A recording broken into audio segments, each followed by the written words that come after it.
Well, hello, everybody, and welcome back. And if you are just tuning in with me for the very first time, it's so nice to meet you. And I'm really glad you're here with me today. I am your host, Heather Carey, nutritionist, chef, mom, and a woman who has been around the block with food. I want to open up about real food in relation to health, weight, and our bodies so you can make peace with what you eat.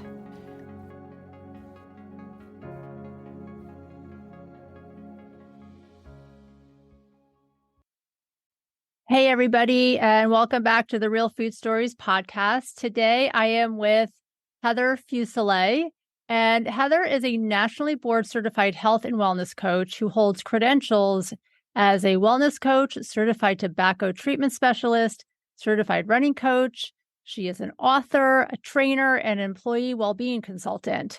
Heather helps clients achieve a range of goals, including weight reduction and management, stress management, life balance, and tapping into the incredible power of visioning, proper goal setting, and achieving progress, not perfection.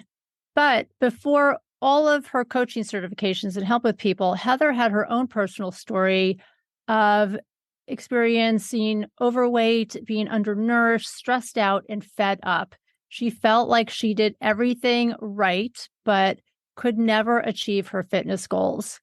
And I imagine through some exploration, Heather, you changed the way that you approached your wellness and in turn lost weight, gained energy, balanced your life, and even quit your job so you could help coach others to do the same thing. Thanks again for being on the show today. I want to hear more about your personal story with weight and stress that got you into coaching other people to lose weight with a focus on, I believe, on mindfulness and mindset. That's really what I am particularly interested in. So why don't we just jump in and tell me a little bit about your story? Well, thanks. It's great to be here. And in hearing that portion of my story through in your voice is really interesting because I feel like, nobody's story is a straight line, and I think when we sum it up into a couple of paragraphs, it sounds like,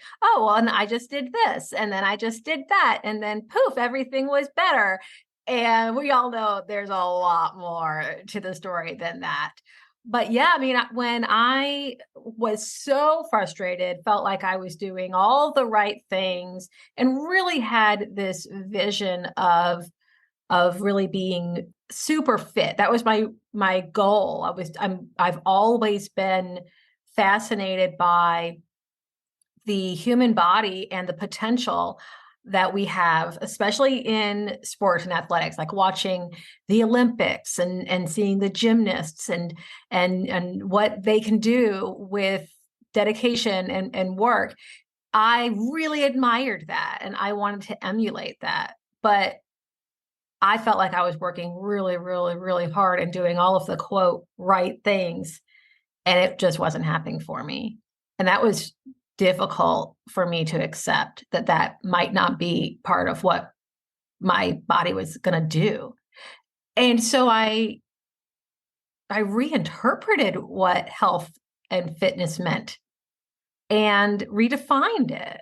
And then it became much more of a joyful journey when I was working with myself rather than trying to force myself into a category that I don't know I was ever meant to be in. So you said that you were doing all of the right things, or you wanted to do all the right things. What were those things? Oh gosh, that you were trying to emulate? This is back in the day. So let's go all the way back to Denise Austin. Do you remember Denise Austin? So of course, I remember Denise Austin. Yes, she's such an inspiration, and she was an inspiration to me then and still is now. But I would get up and I would do my Denise Austin workout. And then at the end, she would always make a smoothie in her Hamilton Beach blender. So I would make a smoothie and then I would follow all of the rules about don't eat anything white, don't eat any carbs, which in my mindset, that meant starches and bread. But, always whatever diet promised was going to help me burn fat. Thinking back, I didn't have any fat to burn, but my mindset was that I need to achieve this ideal that I couldn't really conceptualize other than I knew it was different from how I was. And so a lot of that process was trying to fit into the mold of what the media portrayed as fitness. I remember the first time I read an article in a magazine about Gabrielle Reese. Do you remember the volleyball player, Gabrielle Reese? Yeah, of course. Gorgeous, fit, strong woman. I saw her picture and I thought, that's what I want to be like. I want to be like Gabrielle Reese. And in her little write-up, it had her kind of her health stats, and her weight was like 165 pounds. I could not figure out how that could possibly be because she was so fit. And I thought, how could that possibly be? And that's when I started putting the pieces together. It was one of the first times I started to think outside of that kind of stereotypical image of what fitness was and realize there's more to this than the very limited worldview that I've been operating in. It's very confusing. I mean, diets, food, yeah, it's all confusing, especially when you're a woman in the 80s, the 90s, right? I mean, we're just inundated with diets and ways to eat and standards for body image and what bodies look like. And then there's Gabrielle Reese, who's 165 pounds. What? That doesn't make sense. And she was, really fit and athletic. And I couldn't understand how you'd want to emulate that, that type of person. But I'm curious to just go back in your story a little bit before that, to maybe when you were younger. How did this, this want or desire to just be really fit, or like a Gabrielle Reese, or, that doesn't happen to everybody, right? I mean, there's pro athletes for a reason, right? Because they are just maybe genetically predisposed. Yes. Gifts that make them athletic. And yeah, people have different body types. Some are more lean than others. I mean, supermodels, right? These super athletes, like bodies that most of us will never aspire to. Do you have a story back then that got you into that mindset? The earliest that I can remember starting to become really focused on that area of achievement was, probably in elementary school. I was never athletic or sporty, but I was intrigued by the idea of being athletic and really being able to do those types of things. And I remember like the 84 Olympics. And that's when I think Mary Lou Retton and, gymnastics started to be, something that I was into, and I was just absolutely fascinated by it. And I wanted to be that type of a person who could do those types of things. And I think I always knew that the level of work that it would take to get to that point was just not really gonna happen for me. Like I wasn't there. It wasn't that much of an obsession, but I still had that seed planted that I could be like that.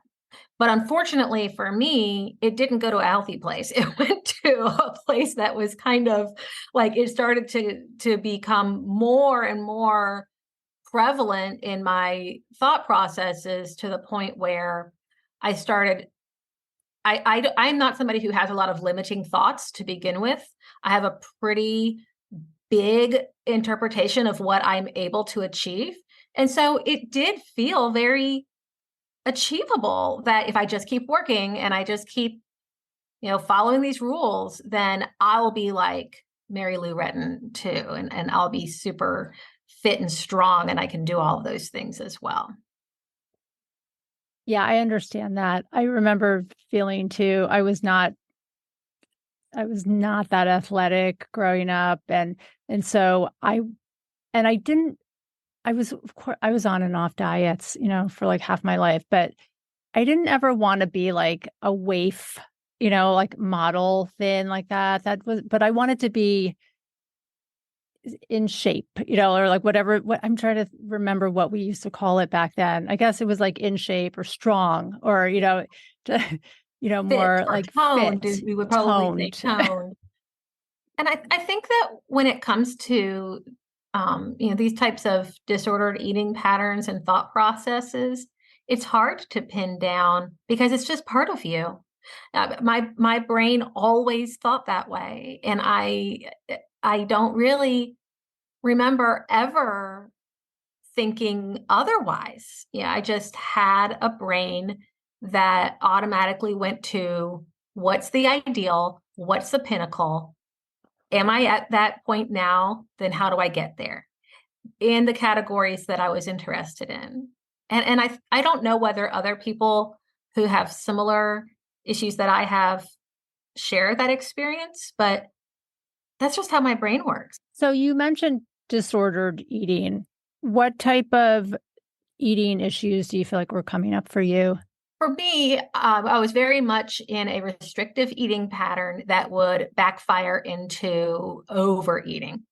And so, I was always about control, always trying to meet an ideal that in my mind was always going to be thinner than I was. And I was very aware of anorexia, and I did not want to develop anorexia, but I wasn't as aware of other types of eating disorders. And when I look back now, I realize that I was definitely in an eating disordered pattern, but we didn't have names for binge eating disorder back then. And so for me, it was, feeling like, oh, I can't control myself, or, I just have an addiction to food, or some other type of rationalization, when really, when you look back on it, I had binge eating disorder. And so it was a constant battle of trying to keep myself in control and then being out of control. And I had to learn how to be comfortable in the middle, which for somebody who is a high driven achieving person is really really hard to do. Yeah, especially with binge eating disorder. I mean, you're right. You have this out of control and control and wanting to really hold on to that control. Was this a decades long challenge that you had? Did this go into your 20s? Did it? Yeah, I mean, I kind of feel like it's always been part of my life. And even now at, my late 40s, I'm experiencing a different version of it. I think, through some, intentional work and lots of work, just lots of hard work to change my mindset, really partner up with myself, understand my tendencies and patterns, understand my personal psychology, and working hard to create a different type of a framework for myself. I felt really, really good for a long time. And probably like 15 years felt really, really good. And then just somewhat recently, really in my 40s, around the time that, everything starts to shift, I started noticing that some of those thoughts were bubbling up again. Now that I have the skills and the awareness to shift my mindset, it's a much easier process. But I honestly feel like that's the type of thing that's with you forever. It's always part of your thought process, and you have to check it, and you have to be aware. And when it shows up, just deal with it in the moment.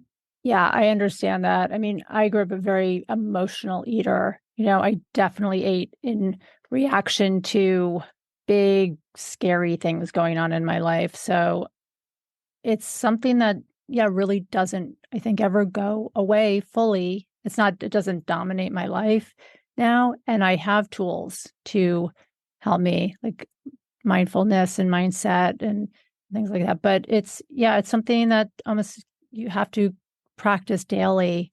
So you said that, you did a lot of intentional work. Talk to me more a little bit about that. What is the definition of intentional work to you?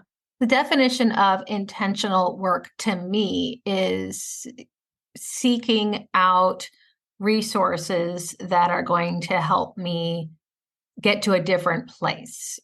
I think sometimes people will attach themselves to diets, or I'm going to follow this program, or this is going to be finally the one that works for me. And they don't really have an end result. I wanted to be living in harmony with myself. I really wanted to be able to enjoy, gosh, it sounds weird to say enjoy life because I've always enjoyed life, but I really wanted to just get to a place of harmony and get to a place of balance. So I worked with a counselor, and that was really helpful just to have somebody to teach me some skills and help me to change my mindset and gain different perspective. And then I practiced, and really just worked hard to reframe my relationship with food, be really honest with myself, and talking about it.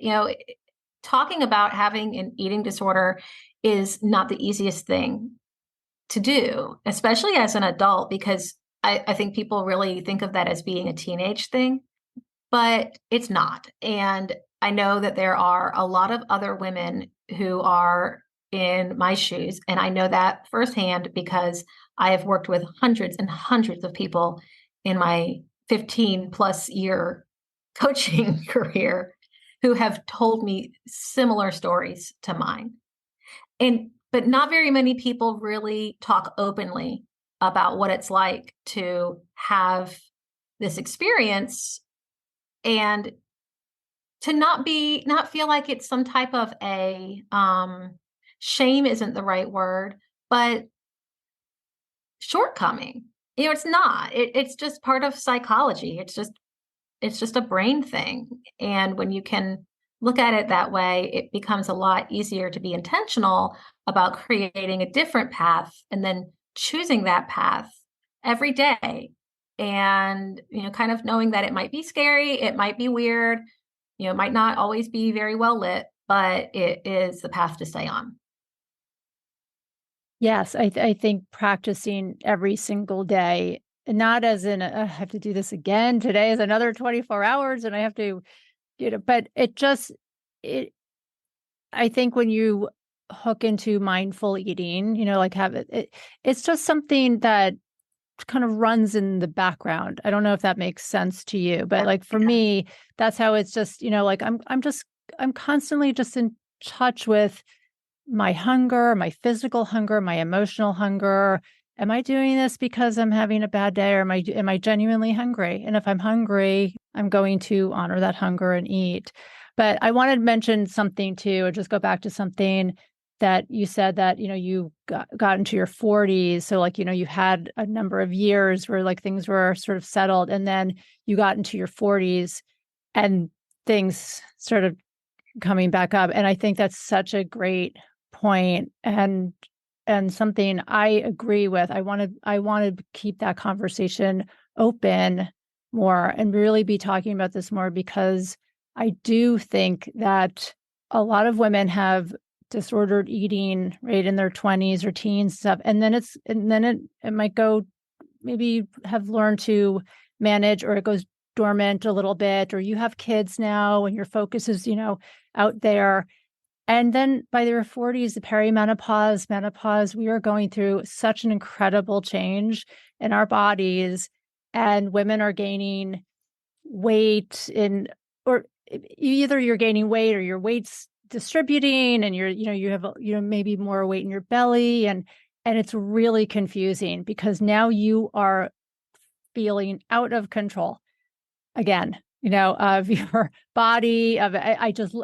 So many of my clients say, I just look at food and I gain weight. I mean, that's like the number one thing that I hear. So it's really, yeah. And I think then it's like a recipe for just all the, eating issues kind of coming up to the surface again. For sure. For sure. That's what it was for me. And I just had to laugh because when I recognized what it was, I thought, oh my gosh, we're here again.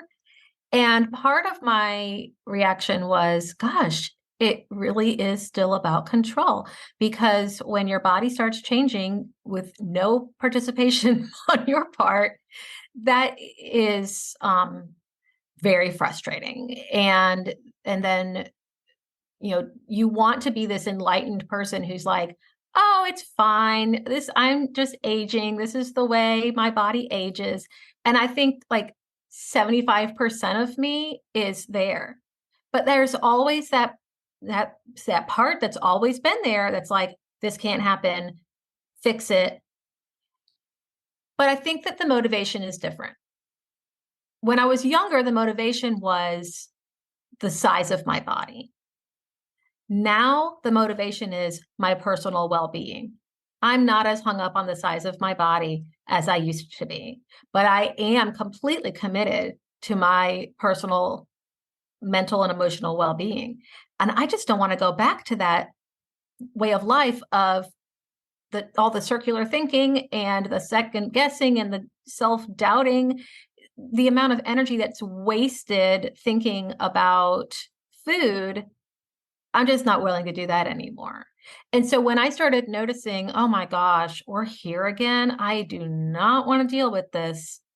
It wasn't because I was necessarily afraid to get fat in air quotes, but that I just don't have patience for it anymore. I know, because you realize that it's exhausting to constantly be obsessing about a couple of pounds or what you're eating next, or good foods versus bad foods. And it really is, it's draining. I know. And we're at an age where you feel like I'm done with that, like I'm over that, but we have got social media to contend with. And I mean, it's out of control on social media.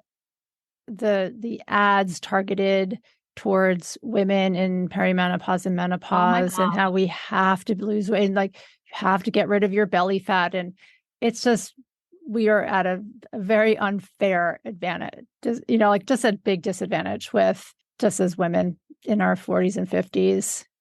Well, and that's part of the intentionality that I bring now of I hide those ads. I mean, I see as soon as, our phones are always listening. Soon, after this, I'll start getting all kinds of stuff, because as soon as I start seeing those ads about perimenopause or menopause weight gain, and here's what the solution, I hide, because I know that if I even let that into my airspace, that it's just going to be mental clutter for me.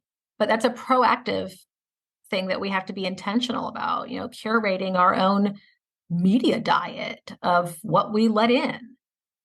That's a great point. Yeah, no, I like that. I know what you mean. I mean, just to like delete those ads, I know we have control over that. I usually just keep them going sometimes, because I feel like it's almost my job sometimes. So I'm just curious to see what's out there. And once you click on one, and I agree with you, we'll be talking when we're done with this conversation. My phone will probably be blowing up with ads. I look up a lot with, I will look up the different products or programs and read the reviews that are, from credible sources, because clients ask me a lot, well, what do you think about this? And what do you think about that? And I want to have an informed and fair answer for them. But I think that I personally have my limits and my boundaries of like, how much am I willing to entertain that in my space? Exactly. Yeah. Oh no, I'm not in there looking like, should I try that? It has nothing to do with that. It's just that I want to know, I want to be informed when people come to me and say, have you heard about that diet? I just want to know. But But that yeah, there's still that voice that's like, oh, you should do that. And it's like, no, we are not doing that anymore. exactly. Exactly. No, it's all very alluring. It is because when you are vulnerable and feeling that loss of control and you've got ads coming at you and saying, I got the solution, it can be very alluring. So I understand that. Mm-hmm. So with your work now with your clients, you said, and I really like this phrase, like intentional work. What are some of the top things you do to work with your clients? It sounds like they are similar to you. Like maybe they've come to you for weight or they feel out of control with their eating or some disordered eating. They're a mix. I think that right now, a lot of my clients are in the same category that I am of I've had disordered eating patterns for a lot of my life. I might not have recognized it, or maybe I did. And, I'm either it's back or I'm still there. And I just want peace of mind. I want to heal my relationship with food. And I totally get that. And then I also have clients who really, when it comes down to is priority management, and identifying priorities, identifying values, where are your boundaries and deal breakers in life? And are you living according to that? And many times, if they've made it to me, it's because they're not, and they're in such a place of stress and unhappiness over it that they want to reconnect. And so it starts with identifying, well, what is your life about? What are you doing here? And like, what do you want to be doing with your life? And doing a gap analysis. How close is the life you're living in now to the one that you would like to be in? How do we get those two things to be the same? And, just not quickly, but identifying where are the gaps, and then how can we start to bridge those gaps is as uninvasively as possible without changing very much of the life that you're already comfortable in, that where most things are working fine. In other words, I don't want to flip somebody's life upside down, hand them something and say, here's your new life, do this, because that's diet mentality. That's diet for your life. But rather helping people to identify where are the gaps, how can I gently build a bridge over that gap so that I am more in line with my values and my priorities in life, whether that is related to your health or your family or your career or your general well-being. Yeah, that sounds like a nice action step. I mean, just envisioning the bridge, to fill in like the gaps rather than having to like get into the water and swim with the sharks. That which is like the diets, try this Right. new plan, try this other desperation diet, and we know this does not work. If women, around like this midlife time, perimenopause, menopause, just really honestly feel stuck, which many of them do. I see them myself. What's the first big thing you would do with them? I would want to know what they would like instead. Hmm. What would unstuck feel like? What would you be doing if you weren't stuck? And, I guess that's kind of a different version of the gap analysis idea, of, well, what would be better than this? And really name it. Like, let's get specific so that you know whether or not you're successful. So like, I want to be spending my time doing these things. I want to stop feeling this way. I don't want this to be a burden or a challenge anymore.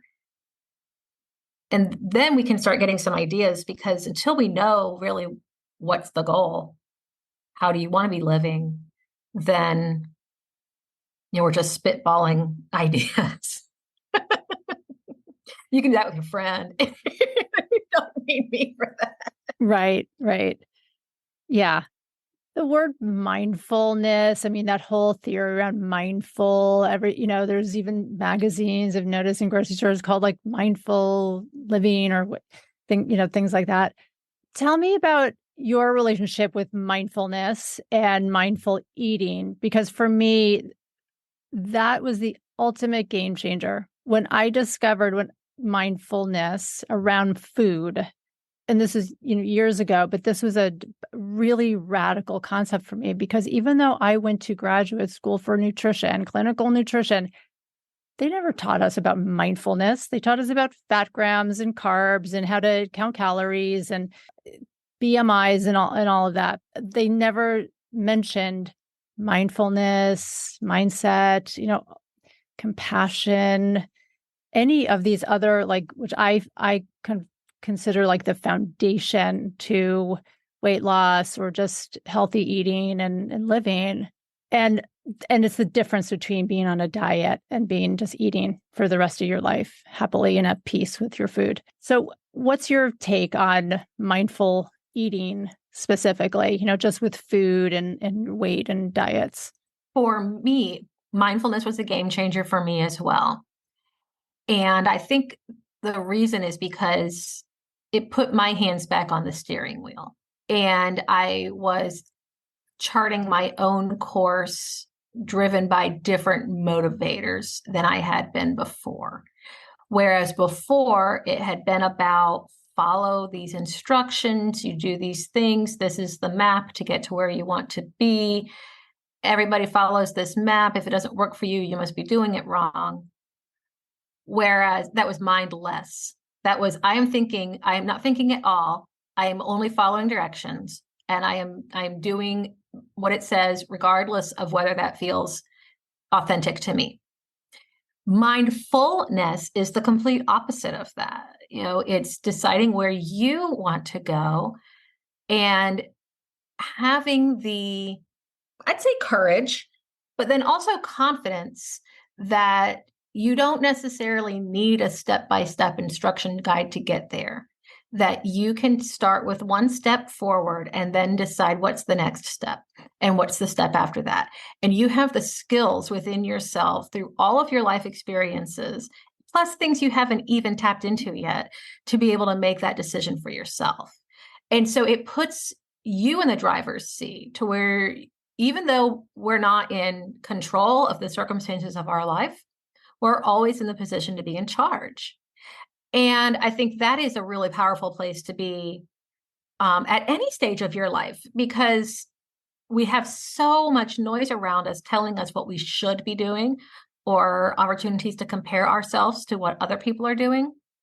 And I think mindfulness really just gives us the opportunity to acknowledge, notice that, interesting, and then make your own decision, something that's informed from your own body wisdom and from what you've already determined you want out of life, not what you've been told you should want.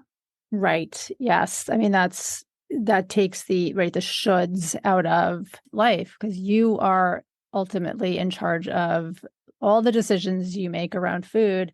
And yeah, and just to bring up what you said about mindless eating, which is total diet thinking. I mean, those are diets, right? Step by step, do this, do that, don't eat this, eat that.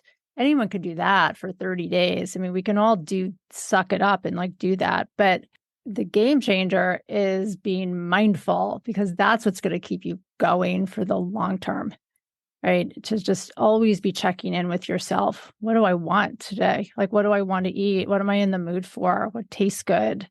And I still have clients that are working towards weight loss goals, and that's totally fine. You can absolutely be working towards a weight loss goal using mindfulness, because you're going to be mindful of what your needs are for where you want to go with your body composition. If you've identified a goal and you know what the logical action steps are for that outcome to happen, you're still mindful of that and you're still working towards that, but it's at your direction, at your pace. Yes, exactly. Right. You have thought it through, you have made a decision, and it's all within you. And that's, yeah. And that can bring a lot of peace, I think, around just making decisions about any meal that you're eating, any food, any time of the day, because sometimes when there's rules that says you cannot eat past 8 o'clock at night, those are the society's rules that we're not supposed to be eating late, but you really craving a cookie. And if you're doing it with mindfulness, you are having a conversation with yourself and you really want that cookie, have the cookie. I mean, that's what I tell my clients all the time. As long as you're you're not just going mindlessly into your kitchen, grabbing a dozen cookies and going in front of the TV with your phone and your computer in your lap. And, you were really just giving it some well thought, intention and attention. It's interesting because I think that, we could use those same words about binge eating. Plenty of people put intention and planning into a binge. They know what they're going to get. They know what the setting is going to be. They know exactly how they're going to set things up. And then they totally immerse themselves in that experience. And I could see how somebody would say, oh, well, that's very mindful. I am totally paying attention to this and I have made this choice. And that's the key. You made that choice. And so, anything can be flipped and used kind of against you, I guess would be a way to say it. But ultimately, I think that what we want is for mindfulness to be used for the power to be used for good and not evil.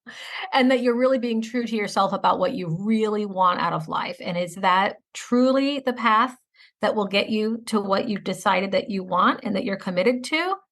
Because I would argue that it's probably not.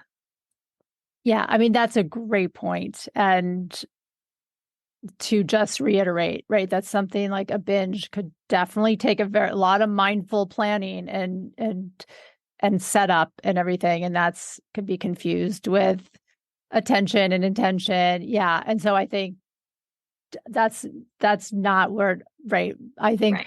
If it's in alignment with your goals, your vision for your life, then so be it, and that's the mindfulness that I was talking about, but very good point to just bring that up, because that's true.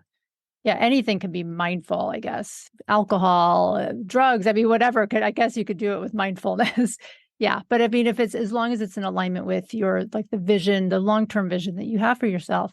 Good point. Heather, how can people find you and work with you? And do you have programs around mindful eating? And tell me more about how you work. I work in a variety of ways. The easiest way to find me is to just go on Google and type in Heather Solves Everything. That's the name of my website. I have a podcast called Heather Solves Everything. And this current season is all about mindful eating. I also teach the Am I Hungry Mindful Eating class. I offer 3 cohorts a year. And if you go to heathersolveseverything.com, then you can see what the dates are for those classes. And I also work with individual clients with one-to-one coaching. And that's just such an honor and a privilege to be invited into somebody's life to help them with some of their most personal and vulnerable elements of life. And I take that very seriously. So Heather Solves Everything is the place to find me, and I'm on all the stuff.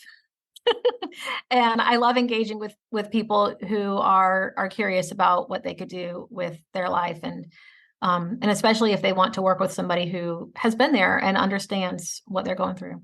Yes, absolutely. Well, I will put all of those links in the show notes so people can grab those when after they are done listening. And I really appreciate you telling your story today and being here. I think this is really important to get our stories out so women especially do not feel like they are alone. So thank you so much. Thank you for providing the opportunity to share. I really enjoyed being here.